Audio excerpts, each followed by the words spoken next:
Dimas, para que ele possa, o irmão Dimas, para que ele possa trazer a palavra do Senhor. Gostaria que você continuasse com os seus olhos fechados, para nós orarmos agora, para que o Senhor fale conosco nessa noite. Amém? Aleluia. Por favor, providencie um copo d'água aqui para frente que eu bebi. Vamos orar? Feche os teus olhos. Senhor, nós queremos te louvar, queremos te agradecer pela tua presença no nosso meio. Espírito Santo, agora é a tua hora de falar conosco. Nós louvamos, nós ofertamos. Agora nós queremos ouvir a tua voz. Senhor, abençoa a vida do Dimas, Senhor, e que ele possa ser usado como canal, Senhor, como instrumento para a tua voz se fazer ouvida nessa noite. É o que eu te peço em nome de Jesus. Amém. Amém. Boa noite, irmãos. Que Deus continue nos abençoando. Hoje, ainda quando orava pelo alimento em casa, agradecendo a Deus pelo pão, pela refeição, eu lembrei do altar. Quanto alimento Deus tem nos dado aqui neste altar. E às vezes nem sempre nós valorizamos como é devido. Às vezes trocamos um culto por qualquer outro compromisso. E quando olhamos para os países que estão sofrendo a perseguição, quanto esses irmãos não gostariam de estar no nosso lugar, ouvindo uma palavra, ouvindo aquilo que Deus tem para nos dizer. Irmãos, Deus colocou no meu coração o livro de um profeta que eu me apaixonei por ele. É engraçado que é muito interessante, você se apaixona por um livro, por uma história, e aquilo te enche o teu coração, e você começa a ouvir algumas opiniões de outros pregadores, e tem coisa que não bate. Falo, Senhor, mas como é que eu estou apaixonado e outros estão criticando? Mas Deus é misericordioso, Ele foi enchendo meu coração com uma palavra, e é a palavra que eu quero trazer à igreja hoje. Às vezes nós comentamos alguma coisa que passou há 1 ano, 2 anos, há 20 anos. Nossa, mas isso já é velho, está ultrapassado. Ou se o pai e a mãe contam uma história, você fala, isso já é antigo. E hoje nós vamos falar de uma história que aconteceu há 750 anos antes de Jesus. Nós vamos falar do profeta Jonas. E é engraçado que quando você fala de Jonas, o que vem na tua mente? Um grande peixe, um homem lá dentro, um homem cabeçudo, um homem que não entendeu, um homem rebelde. Mas Deus colocou no meu coração um amor pelo profeta Jonas, e eu consegui ver algumas coisas que se assemelham comigo e com você. Algumas características de Jonas, que é real nos dias de hoje, 2750 anos depois. E pude perceber que Jonas tipifica Jesus. O livro de Jonas mostra o amor, a dedicação, o carinho que Deus tem para com o homem, tanto para com o homem judeu na época, como para com o homem gentil.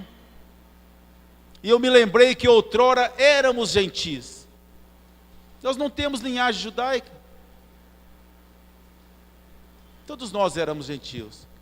E quando vemos a história de Jonas, ela mexe um pouquinho com a gente. Jonas é um profeta escolhido a dedo.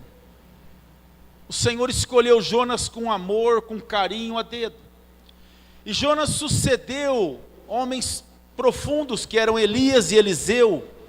Então o gabarito de Jonas era um gabarito muito sério, mesmo ele sendo um homem difícil.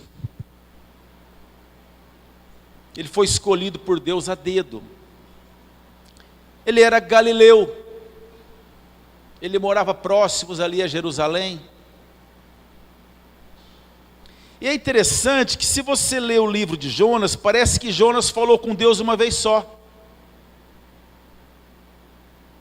um profeta que fala quase nada com Deus e que conta uma história de talvez até um fracasso ou de desobediência.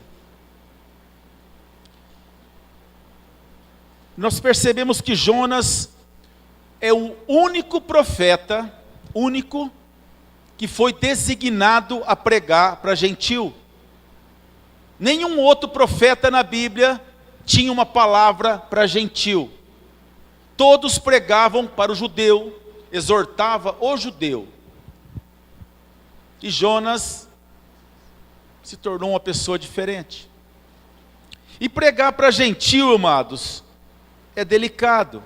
É mais gostoso você convidar um irmão para ir na tua casa, você ir na casa de um crente, de um cristão, de alguém que congrega o que você congrega, que cultua o mesmo Deus que você cultua, é gostoso.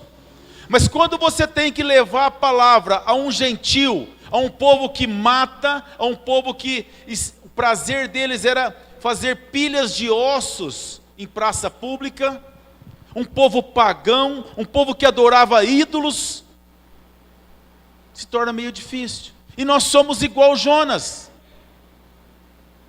Nós preferimos levar a palavra ao cristão, e nós evitamos às vezes levar uma palavra ao ímpio. Quando vamos levar o alimento, o café da manhã, aqueles que vão pela primeira vez, ficam meio de lado, porque aquelas pessoas vão chegando, são pessoas que são fora da nossa cultura, são fora da nossa realidade, pessoas que vivem em uma realidade diferente, ou uma realidade em drogas, em vícios, em qualquer outro tipo de coisa. E nós temos uma certa dificuldade de aproximar das pessoas que não congregam aquilo que congregamos. E com o profeta não era diferente.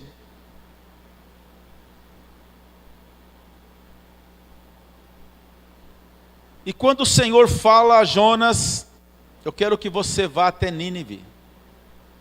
Nínive era uma cidade totalmente pagã, voltada para ídolos, voltada para prostituição, voltada para jogos. Era tudo aquilo que era fora do contexto que Jonas conhecia. Nínive foi fundada por o neto de Noé, que era Nimrod.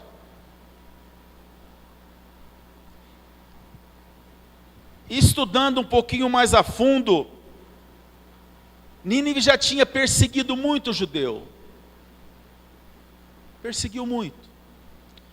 E se você olhar o contexto da cidade, era a única cidade por perto, 1.100 e poucos quilômetros, que tinha potencial para destruir Jerusalém.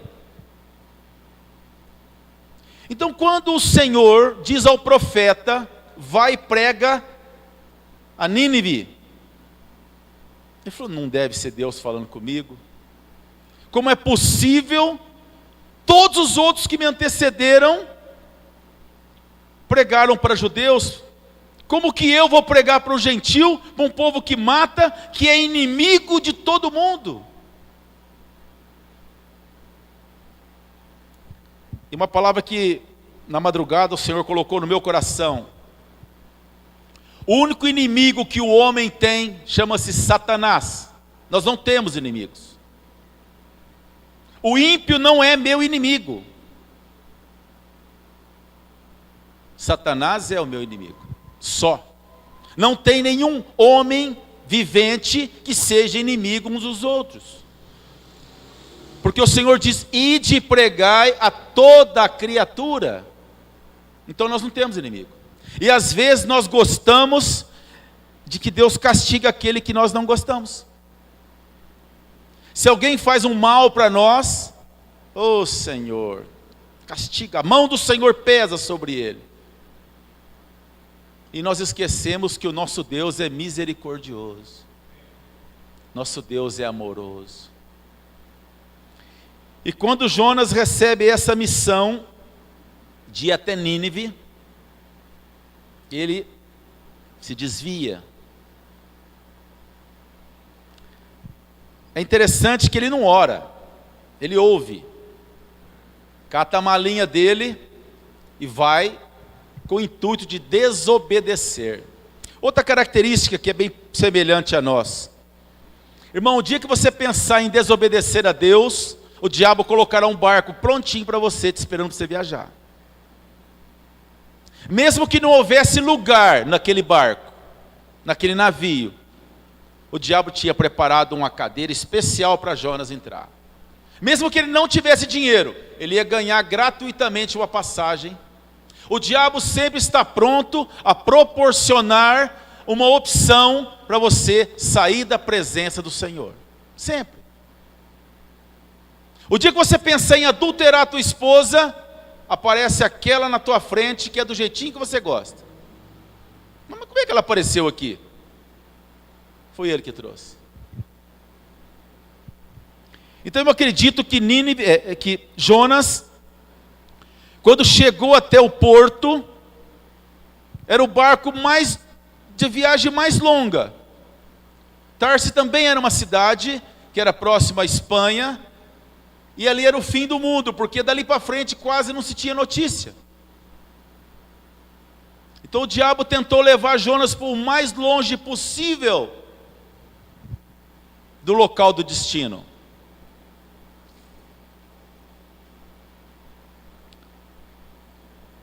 E quando Jonas entra naquele barco, um barco pagão, sem a direção do Senhor, como diz o pastor aqui, Deus nos direciona em tudo, até nos negócios que nós fazemos, se estamos na presença dEle, Ele vai nos direcionar na melhor opção.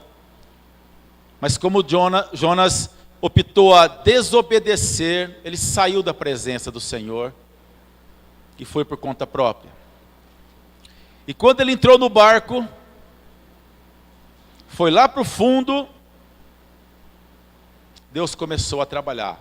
Abra a tua Bíblia em Jonas, capítulo 1, verso 12, que é o tema da nossa palavra de hoje, assumindo a culpa.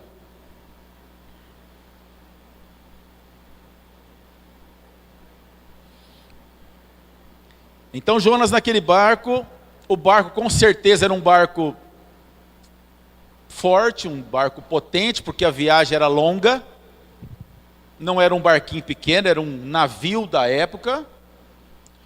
Os marinheiros não eram marinheiros de primeira viagem, eram homens já experientes do mar, conheciam a rota, sabiam que aquele trajeto até Tarse não era comum tempestades, vendavais, o mar ficar revolto, isso não acontecia. A rota que eles tinham era segura, era tranquilo. E quando o mar começou a agitar, quando a coisa começou a pegar fogo, os pagãos disseram: tem alguma coisa errada. Alguém de vocês enfezou o seu Deus.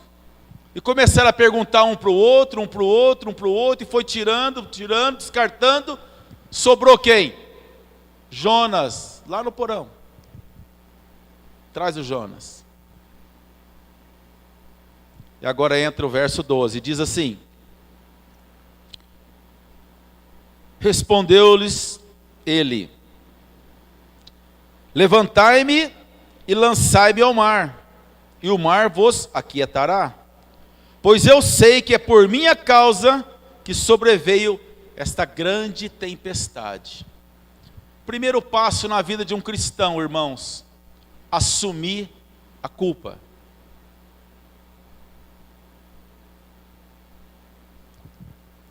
Grava isso que eu vou dizer agora, porque isso é muito forte e Deus vai marcar o nosso coração com isso.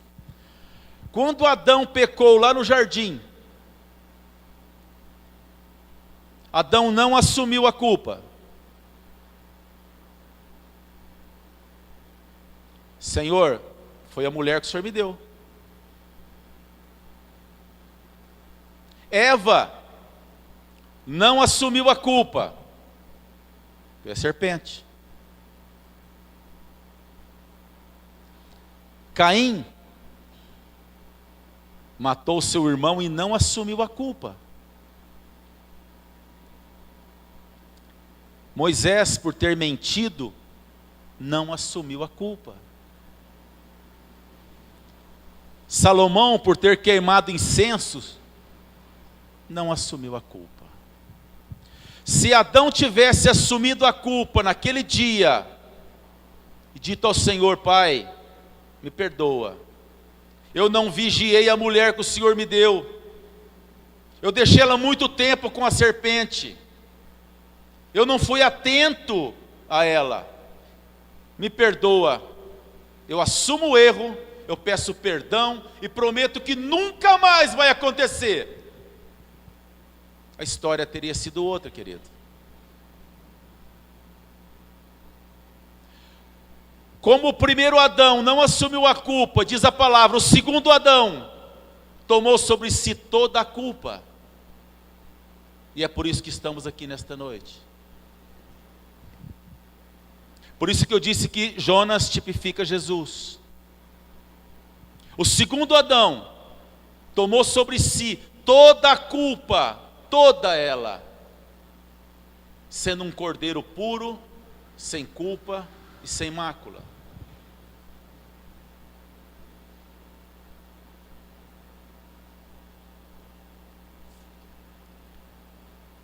É interessante que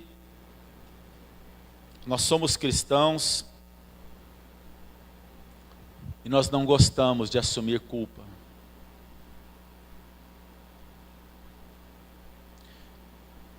Quando Jonas assumiu a sua culpa, o povo pagão do barco temeram ao Senhor.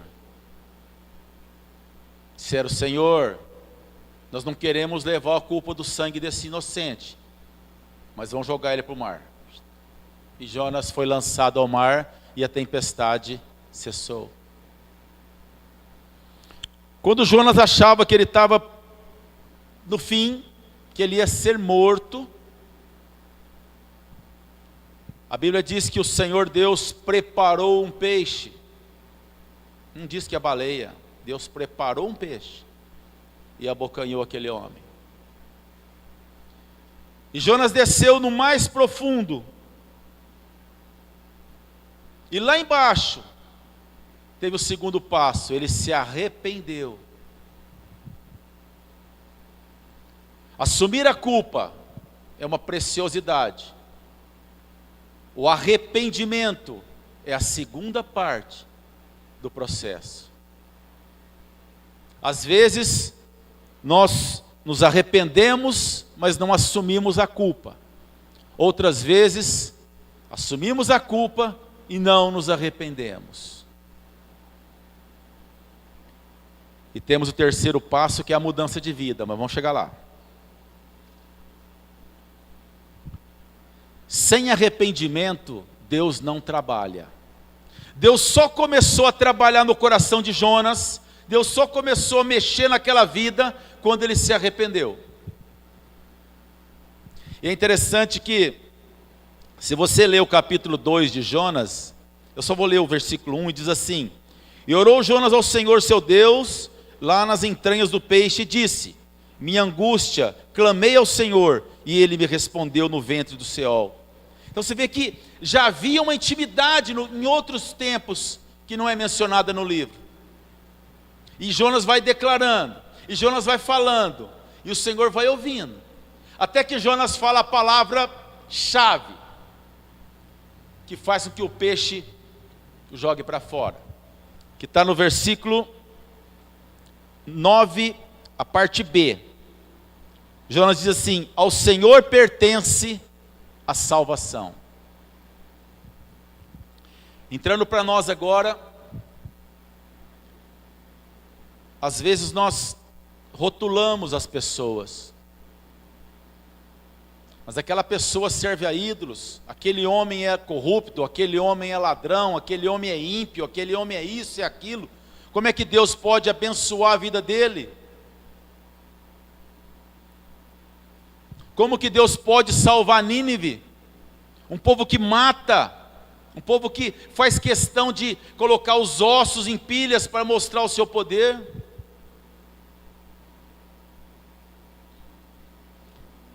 Eu ouvi uma pregação de um pastor uma vez que ele disse que um dos deuses de Nínive vinha do mar, como a Iemanjá hoje aí. E quando o peixe grande vem na praia e abre a boca e joga Jonas na praia, o povo viu e entendeu que era o Deus deles que mandava um homem para trazer uma palavra. E Jonas, eu não sei se era medo, não sei se era mágoa, não sei o que ele sentia, mas a única palavra que ele falou, em 40 dias vocês vão ser destruídos. Em 40 dias o Senhor vai aniquilar isso aqui. Jonas pregou a frase mais curta e converteu 150 mil pessoas. O que nós conhecemos é a pregação de Pedro, que converteu 3.000. Jonas foi 150 mil. Os cachorros, os animais, todos entraram em jejum de arrependimento, por ordem do rei, e toda a cidade se converteu. Então vem uma mensagem para nós, irmãos, não tem ninguém de coração tão duro que Deus não possa tocar. Não tem ninguém que você conheça de coração tão difícil que Deus não possa mudar. Aquele a quem Deus escolheu, Deus vai transformar. Se Deus escolheu você, você pode entrar na barriga do peixe, Deus vai te usar. Nós somos escolhidos para a boa nova. A palavra de Jonas foi uma palavra de maldição para Nínive, mas a palavra que nós temos hoje é bênção. Jesus te ama, Ele morreu por você. Hoje eu fui levar uma cliente lá perto do João Rossi, ela trabalha numa empresa lá, e comecei a puxar o assunto com ela no carro, uma senhora. Ela disse: eu sou kardecista. Eu sou católica, eu sou kardecista, mas eu gosto do kardecismo. Falei: a senhora crê que Jesus morreu pelos seus pecados? Ela falou: claro que eu creio. E por que a senhora precisa reencarnar? Qual que é o significado disso? Não sei, não é bem assim. Falei: é assim, é simples. Jesus é simples. Deus se fez homem, morreu por nós e nos oferece salvação. A senhora quer? Não tem que se preocupar. A caridade é uma consequência do amor de Deus. A caridade não pode ser para receber nada, mas é uma consequência daquilo que nós ganhamos. Quem é transformado é caridoso. Você não vai ser caridoso para ser transformado. Irmãos, eu falei com muito amor com aquela mulher, porque essa palavra estava no meu coração. Eu me vi como Jonas em Nínive.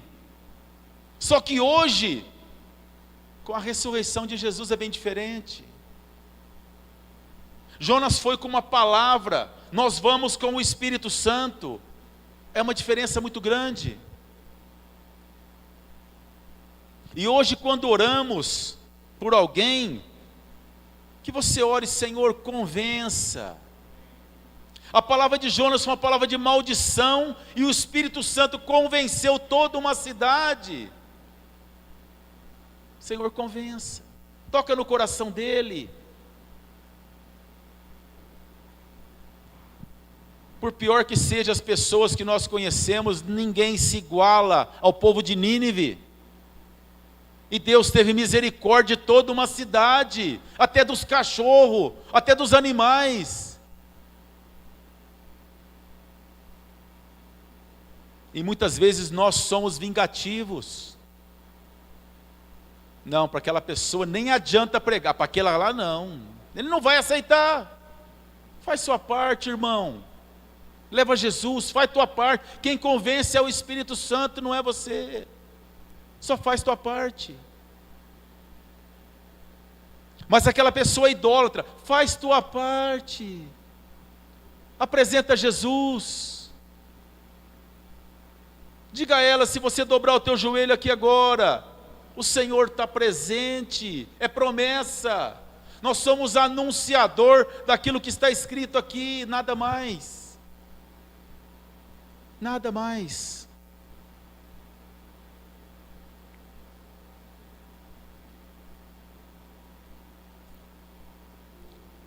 Às vezes, as nossas atitudes pesam muito e nos igualamos ao profeta que não queria levar a boa nova, que não tinha prazer em levar a boa nova. Mas Jesus veio nos mostrar que o Pai é misericordioso para com quem Ele quer. Assim como no passado, há 2750 anos, Ele teve misericórdia de todo um povo que era totalmente ímpio. Ele tem misericórdia hoje, como teve de nós que outrora éramos ímpios. Servíamos a ídolos, servíamos às trevas, éramos totalmente distantes da graça e da misericórdia de Deus. Então esse é um pequeno resumo do livro de Jonas, um profeta que eu tenho certeza que era um homem escolhido a dedo, como nós fomos escolhidos a dedo. Só que nós temos algo muito maior, que é o Espírito Santo. Nós temos algo muito mais forte, que é a ressurreição de Jesus. Nós estamos muito além, porque o Senhor rasgou o véu, estamos véu adentro.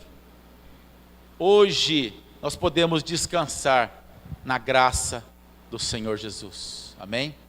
Eu gostaria que os irmãos ficassem de pé.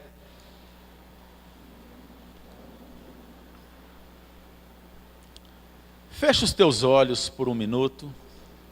Pensa numa pessoa, em alguém que está distante do Senhor. Pensa em alguém agora. Vamos fazer o oposto de Jonas. Jonas mudou a direção para não pregar o que Deus havia falado. Mas nós vamos pensar em alguém que nós amamos, em alguém que está distante, que precisa ter um encontro com Jesus. Apresenta essa pessoa a Ele agora. Não é no lado da enfermidade, mas é no lado do caráter, no lado da conversão, no lado do encontro com Jesus mesmo. Pessoas que são maravilhosas, mas que não tiveram um encontro com o Senhor ainda.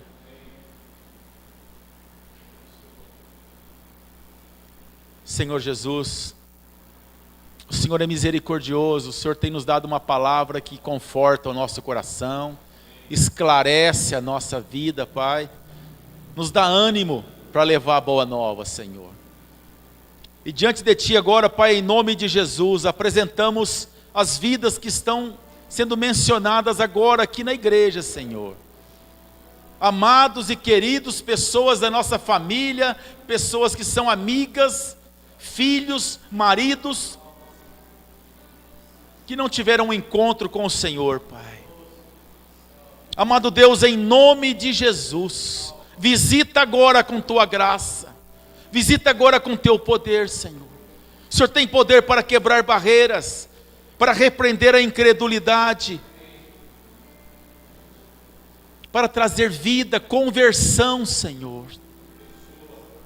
Não há coração duro o suficiente que suporte a Tua graça, a Tua misericórdia, o Teu amor, o Teu perdão, a Tua graça, Senhor. Não tem coração duro. Oh, Pai, em nome de Jesus, abençoa aqueles que gostaríamos que estivessem cultuando conosco aqui, do nosso lado, Senhor. Pessoas que tivessem certeza da vida eterna como nós temos. Pai, em nome de Jesus, visita agora, tira todo o empecilho, toda a incredulidade, todo o medo, todo o trauma, tudo aquilo que distancia a Tua igreja, Pai, desse povo, Senhor. E aos irmãos com enfermidade, Pai, em nome de Jesus. O que é um câncer? O que é uma AIDS para o Rei dos Reis e o Senhor dos Senhores? O que é uma enfermidade para aquele que manda o mar se calar, o vento cessar? Oh Jesus, a tua igreja que está enferma, Senhor, irmãos que estão passando por enfermidades, Pai, em nome do Senhor Jesus.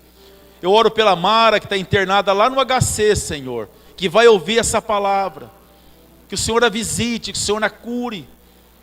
O Senhor conhece o sofrimento, o Senhor conhece cada momento de cada um de nós, Senhor. Visita agora, Pai, em nome de Jesus. Irmãos que estão com problemas financeiros, Senhor. Ensina-nos a orar antes de qualquer decisão, Senhor. Ensina-nos a entregar ao Senhor a nossa vida, os nossos projetos, os nossos planos, as prioridades da nossa vida, Senhor. Traga maturidade à nossa igreja, Senhor, a cada dia mais. Nos deixe atento à sua palavra, Pai. A palavra que sai do altar, da boca do Senhor. Abençoa a nossa igreja, abençoa a junta, abençoa a liderança, abençoa todos os ministérios, a música, Senhor. Abençoa os nossos ministérios. Que o Senhor permaneça conosco, na tua graça, na tua misericórdia, Pai. Eu te agradeço em nome de Jesus. Amém.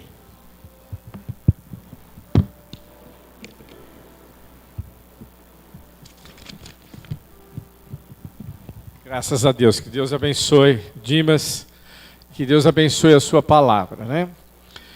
Às vezes nós nos calamos quando nós conhecemos algumas pessoas e nós falamos, eu não vou nem falar de Deus para essa pessoa, a pessoa está muito distante de Deus, não vai querer ouvir. E nós temos uma lição hoje, através do profeta, que não existe povo que não possa ser alcançado pelo nosso Deus. E nós somos os instrumentos para levar a palavra de Deus. Lembre-se, você é uma testemunha do poder de Deus.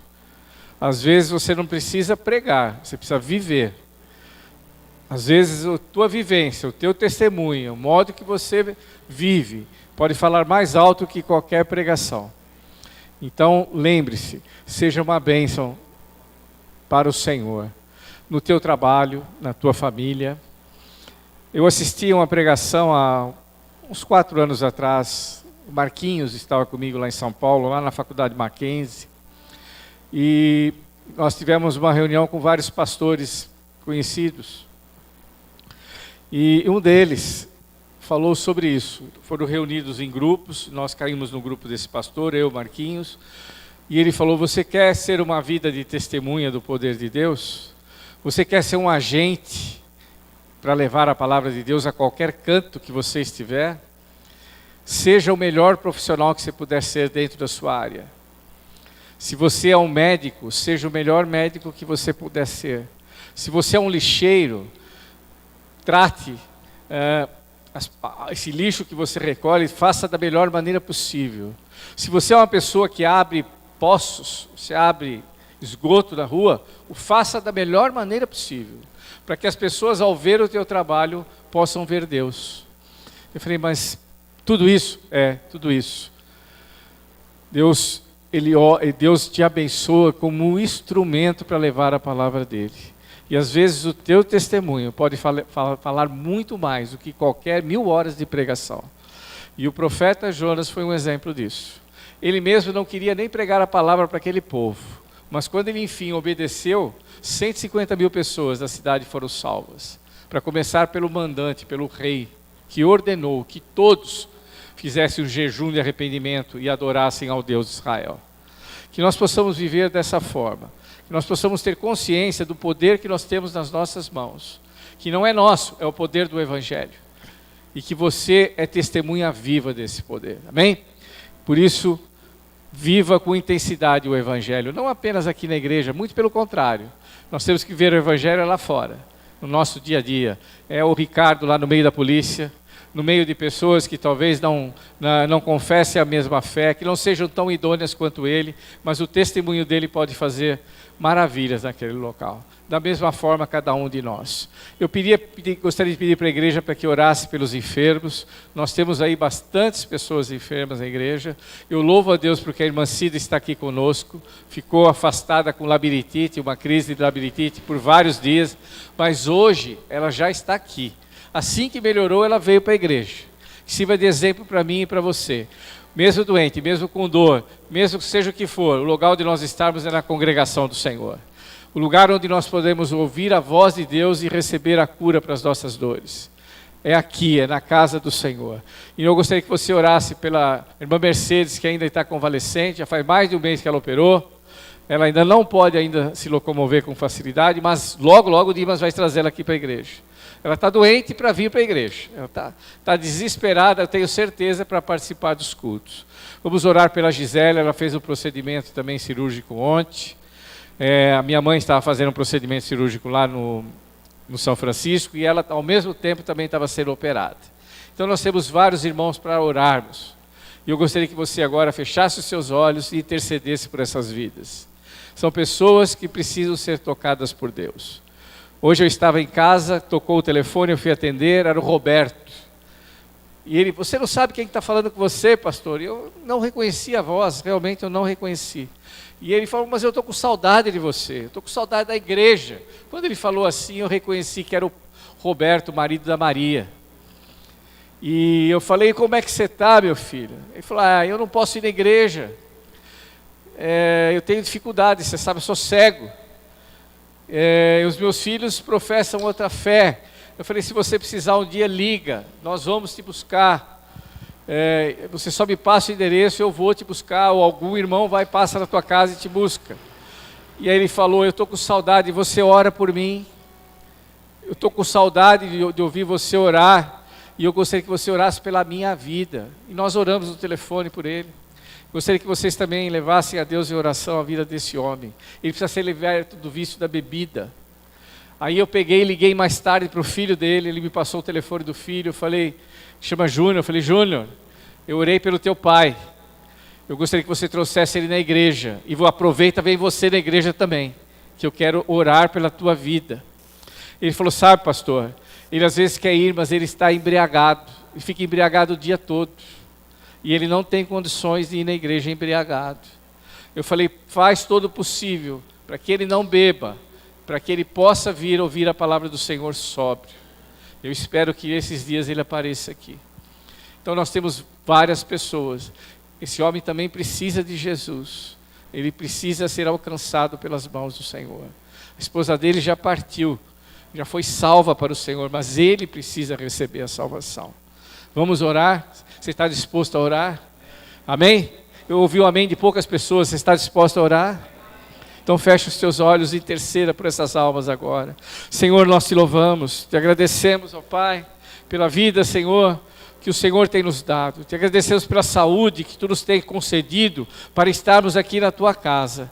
Te louvamos, ó Pai, pelas essas vidas que nós citamos aqui, que precisam do toque do Senhor. Gisele, minha mãe, Senhor, abençoa, Senhor, irmã Mercedes, abençoa o Roberto, Senhor, repreenda aquele vício daquele homem, em nome de Jesus. Oh, Senhor amado, amarra, Senhor, amarra aquele vício, amarra aqueles demônios, ó Pai, que tem atormentado a vida daquele homem. Salva, Senhor, salva como Tu salvaste o povo de Nínive, como nós vimos hoje na pregação. Pessoas que pelo profeta não mereciam ser salvas, mas, Senhor, Tu morreste naquela cruz, Jesus, por toda a humanidade, para que todo aquele que aceite o Teu sacrifício possa ter a vida eterna. Senhor, nós te pedimos, abençoa os Teus servos que estão enfermos, visite, Senhor, a eles nas suas casas, conforta, consola, conforta o Espírito Santo, sejas o bálsamo, Senhor, que cure todas as feridas, ó Pai. Oh, Senhor, que Tu possas dar alegria, mesmo na hora da doença, ó Pai. Esteja com os Teus filhos, ó Pai. Esteja também com cada um dos Teus servos aqui. Nós apresentamos abençoamos as nossas famílias, ó Pai. Senhor, a cada um deles nós apresentamos agora diante de Ti, aqueles que ainda estão distantes, Senhor, ainda que não Te conhecem, que não ouviram da Tua voz, não conhecem a Tua palavra. Senhor, nós pedimos que o Senhor os alcance, que o Senhor use as nossas vidas, que o Senhor use a internet, que o Senhor use a televisão, aquilo que for, Senhor, de encontro a essas vidas, mas que a Tua palavra possa ser pregada, Senhor, que a Tua palavra possa ser alcançada na vida deles e eles possam ser salvos em nome de Jesus. Senhor, nós te pedimos todas essas bênçãos, ó Pai, e nós te agradecemos no nome de Jesus. Amém e amém. Todo o povo de Deus diga amém. Amém? Continue orando pelos teus familiares. Eu orei pelo meu pai 25 anos e ele aceitou Jesus só pouco tempo antes de morrer. Poucas semanas antes de morrer. 25 anos, impedia minha mãe de vir na igreja, não impedia nós porque nós já éramos maiores de idade, mas sempre colocando obstáculos, até que um dia Deus o alcançou. Então, eu já estou orando pelo meu primo há 30 anos, já estou orando pelo meu pai há 20 anos, continue orando, porque o Senhor pode alcançá-lo até no último momento. Aquele ladrão, eu nunca esqueço isso, o ladrão da cruz, não teve tempo nem de ser batizado, Manuel. Não deu tempo. Ele estava ali morrendo, moribundo na cruz. E ele falou, Senhor, lembra-te de mim quando entrares no teu reino. O Senhor falou, hoje mesmo tu estarás comigo. Então ele teve tempo de aceitar Jesus no seu coração. Ele teve tempo de reconhecer que Jesus era Deus. Que Jesus poderia salvar dos seus pecados. Amém? Que o Senhor possa fazer isso nos teus familiares. E que o amor do Pai, a graça do Filho e as doces consolações do Espírito Santo de Deus sejam sobre toda a igreja, desde agora e para sempre. Amém e amém. Que Deus abençoe. Não vá embora antes de abraçar os irmãos, cumprimentar os irmãos aí. Amém.